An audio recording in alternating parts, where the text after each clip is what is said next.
Hello, everyone, and welcome to this week's edition of AACRAO's Credential Chats. This week, we are joined by the Executive Director of One Dupont Ventures at ACE, Sarah Cunningham. Sarah, thank you so much for joining us. Thank you for having me. Well, absolutely. I mean, ACE, for our audience is probably an organization which, where most people are very familiar.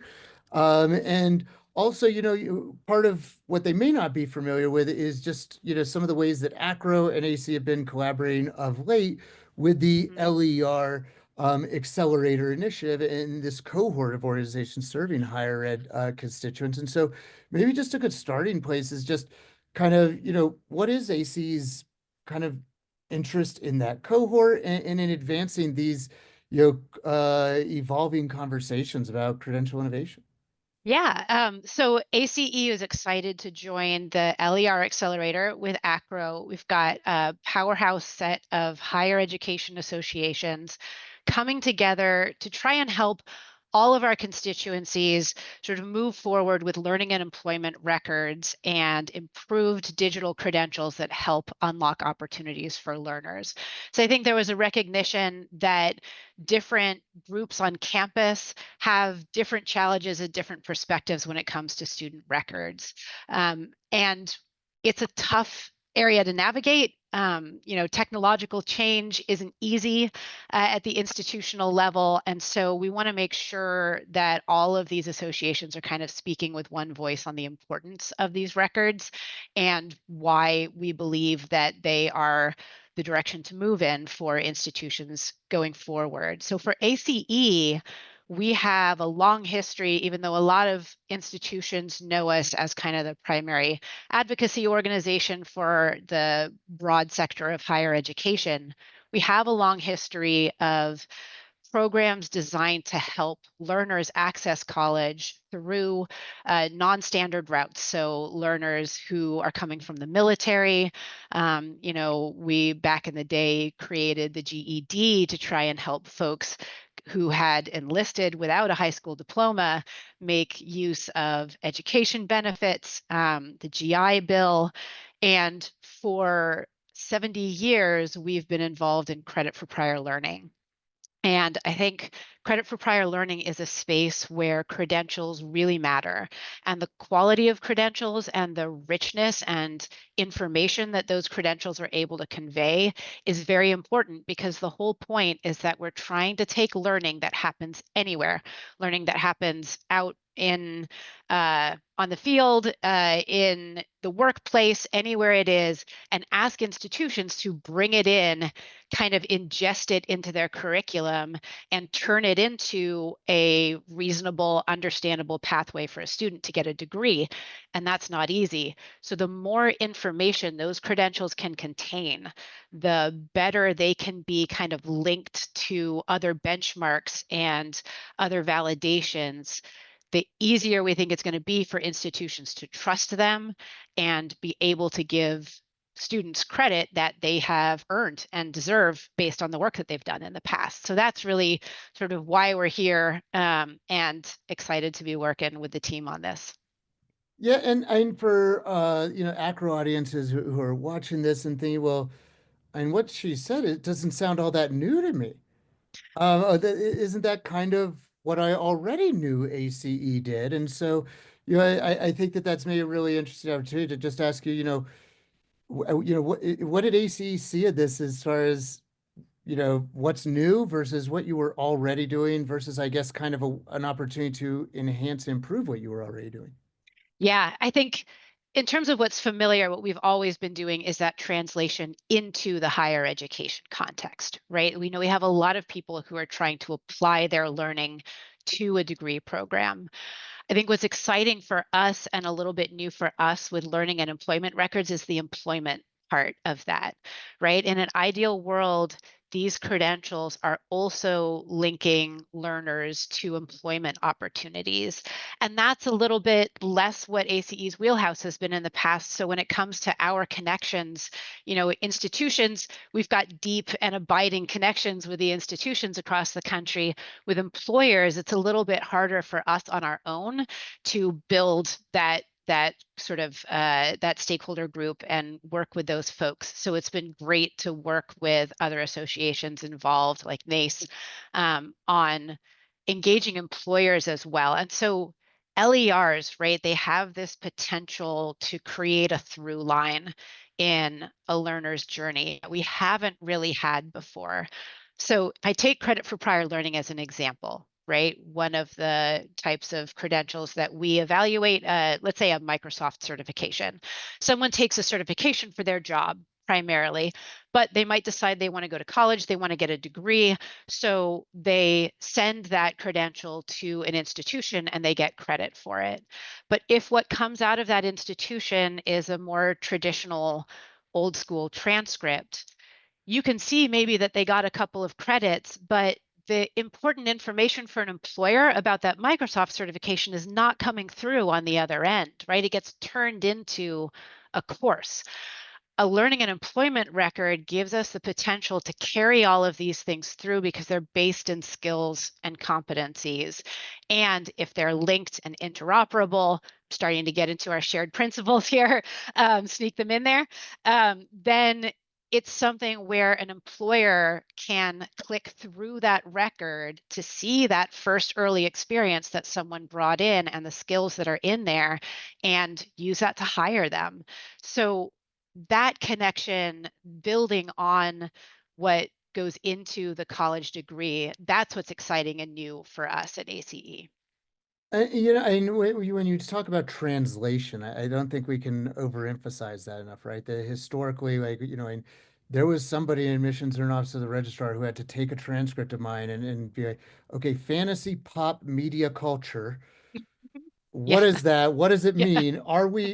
Do we value that? Are we going to, and they, the process was a translation process. And yeah, what you're describing with these LERs, learning employment records in this emerging ecosystem is, a helpful way of doing it on, the institutional side, like in the Office of Admissions and Office of the Registrar, and doing it in ways that I hear you talking about translation, that we can filter out, the learning objectives, the skills of what people can do, and sort of run it through interpretation, for different audiences so that the registrar yeah. can hear what the registrar needs to hear and a hiring manager can hear what a hiring manager needs to hear.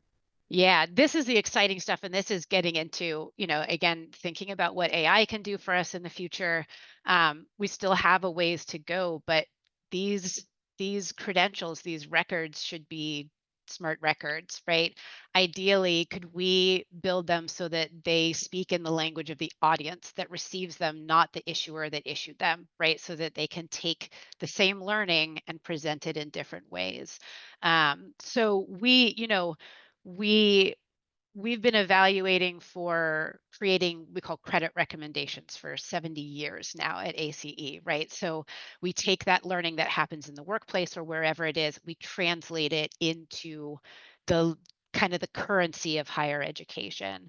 But we've also been validating competencies for a couple of years now. And part of what we were excited in doing that was not an alternative, but an and to kind of show that you could take the same learning and you can describe it in two different ways. I can describe it as an educational level, a number of semester hour credits in a subject area, or I can describe it as a set of competencies, but it's the same experience and learning that we're documenting.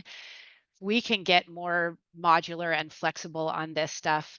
Again, it's about reducing barriers for learners who otherwise have to do that work themselves to figure out how to translate their transcript into a resume, how to translate their resume into a resume for a different job. It's a lot of work. And I think we have the potential to really save them that work, and that will help increase access for folks. And so much of this is at the end of the day student centered and all about access. And we did hear you reference the LER accelerator and their shared principles for learning employment Mhm. records.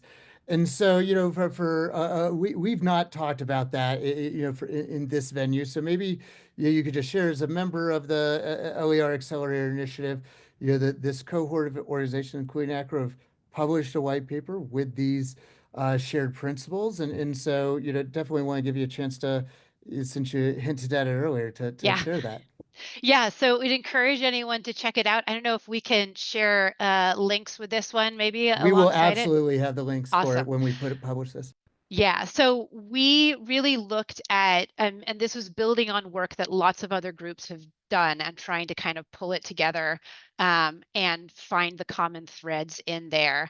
But 9 basic principles for LERs as not just a product that comes out of a process, but the process as well, because sort of shifting philosophies and tools and all that kind of stuff to produce LERs requires some different thinking for institutions. I think one of the things we worry about a little bit is that it's intimidating when we put out something like a set of 9 principles that everything should be, because they're not easy. And there's a little bit of tension between some of them and between the way we've always done things. Something that I think about when the principles come up, sort of learner sovereignty and learner empowerment, and the idea that learners should be able to do anything they want with their credential and have ultimate control over it so that nothing is done without their consent is obviously a great principle. But I can think of sometimes when it comes into conflict with the idea that we want to provide better support and do more for learners, particularly working adult learners, parent learners who are juggling a lot, have a lot going on, and maybe you want to provide some real wraparound support services and do some stuff for them. Those can be in tension, and they're both really good, overall goals, but it's just not easy to navigate. I think I'll just say the principle that I think is the most important for, they're all important, but the one that's the most important for kind of making the most of LERs is that they should be interoperable, which means that we want to build them on standards that are used across the industry, not just higher education, but also employment. I think we will be working as the Accelerator Coalition on some guidance for institutions to use with vendors who are building solutions for you, because that's one way to make this a little bit easier is to put some of the onus on the folks who build these kinds of things for us.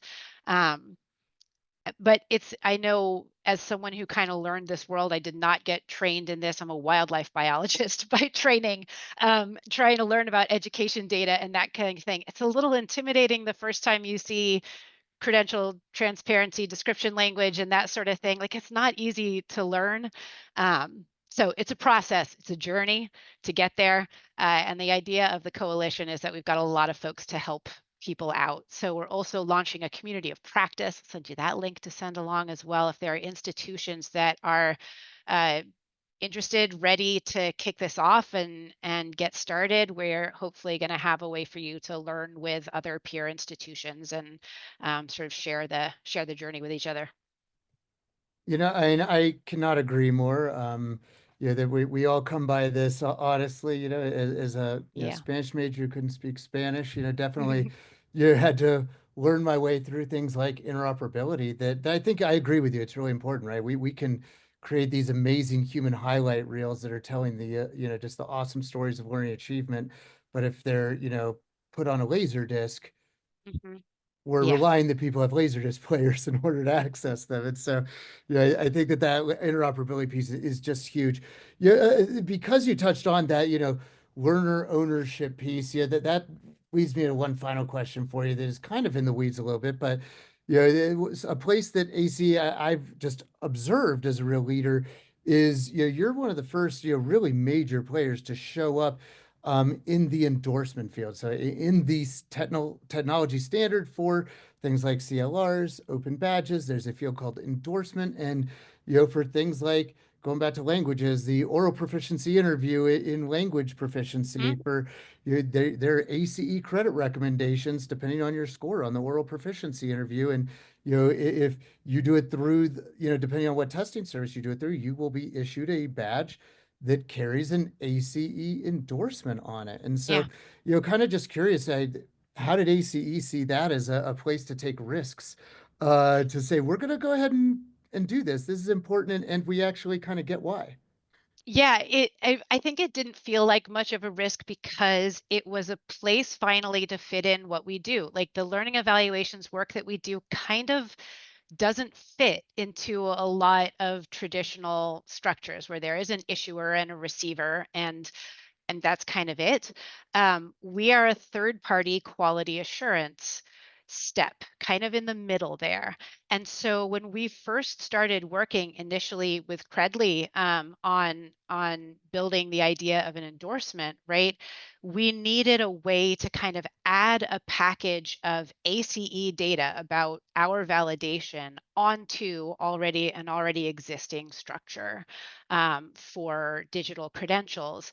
And it makes sense, I think, for us, but also there are a lot of other cases where it makes sense to have this kind of third party quality assurance. I think ACE has also been aware of and sort of interested in helping get a handle on just the profusion of post secondary training experiences out there and the difficulty for both learners and for employers and other consumers of credentials to navigate that.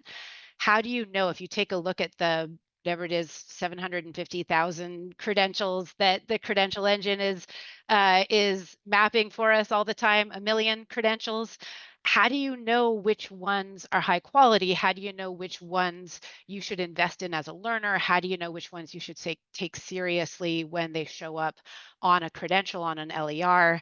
The idea of third party endorsement from a brand that has recognition and respect in the space, we think is going to be pretty important to helping people navigate this. So, we worked with the folks at the Credential Engine on transfer value profiles when they first launched those as well.